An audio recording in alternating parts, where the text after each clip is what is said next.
Morning, fellow Toastmasters and honored guests. Next week, you've been assigned to give a speech. Angst, frustration, irritation, and pain. You can't come up with an idea. There's lots of ideas. You wake up in the morning and you get out of bed. There's a speech. Toothpaste, bathroom, speeches, dog walking, breakfast. You like your breakfast, you don't have breakfast. You have all kinds of ideas before you even get dressed. There is no excuse. You have too many ideas. Pick one. Pick one. You write a speech and you realize that it's really a terrible speech. So you shelve it. For example, I was writing a speech a while ago, and I ended up shelving it, and I still don't know what to do with it. The title of that speech here, unfortunately, because it's a list, everybody thinks this is funny, but I don't know how to make a speech out of it. Maybe one of you can. 1,000,000 ways to die in South Florida. See? I'm already getting laughter. But where does that go? And as the humor goes with the speech, or maybe not a speech, because it's just a list, I must read you the list, and I will try to do it as quickly as possible. Animals. Snakes, either poisonous or boa constrictors that will constrict you to death. Alligators, crocodiles, bears, panthers, flying razorfish and other kinds of dangerous fish out there. Sharks, of course. Owls, believe it or not, other predatory birds. Piranha.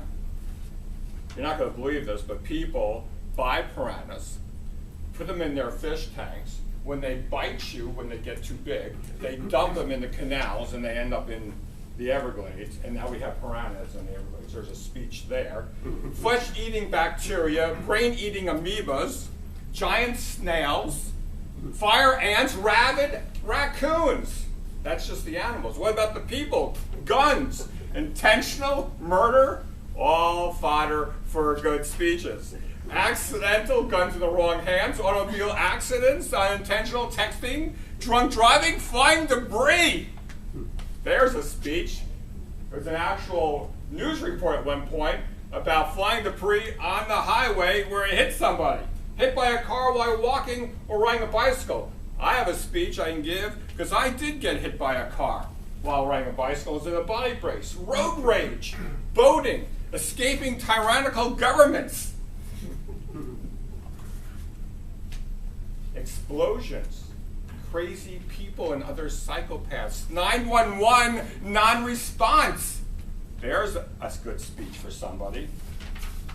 Disease, insects, spiders, mosquitoes, sawgrass, poisonous plants, roller coasters, carnival rides, raw oysters, bad food, sinkholes, lightning, flooding, falling coconuts. Yes, someone did get killed by a falling coconut. Underwater caves, riptide, fire, either a house, car, boat, etc.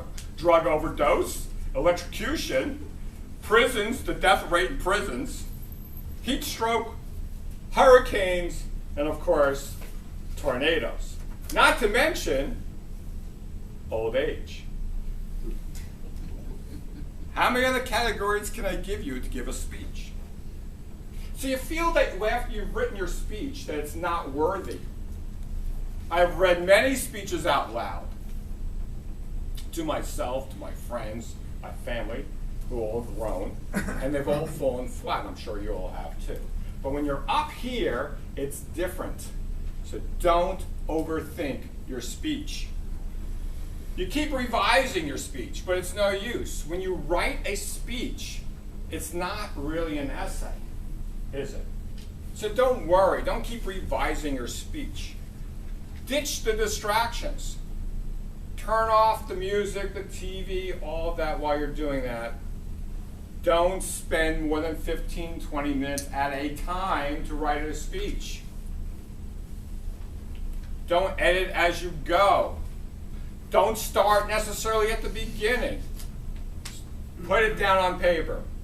I know a lot of you don't like to write out the speech, but it's a fundamental step in the process of giving a good speech. Some of us are that well versed and can get up here without writing it out first, but I must insist that it is a fundamental ingredient to writing and presenting a good speech.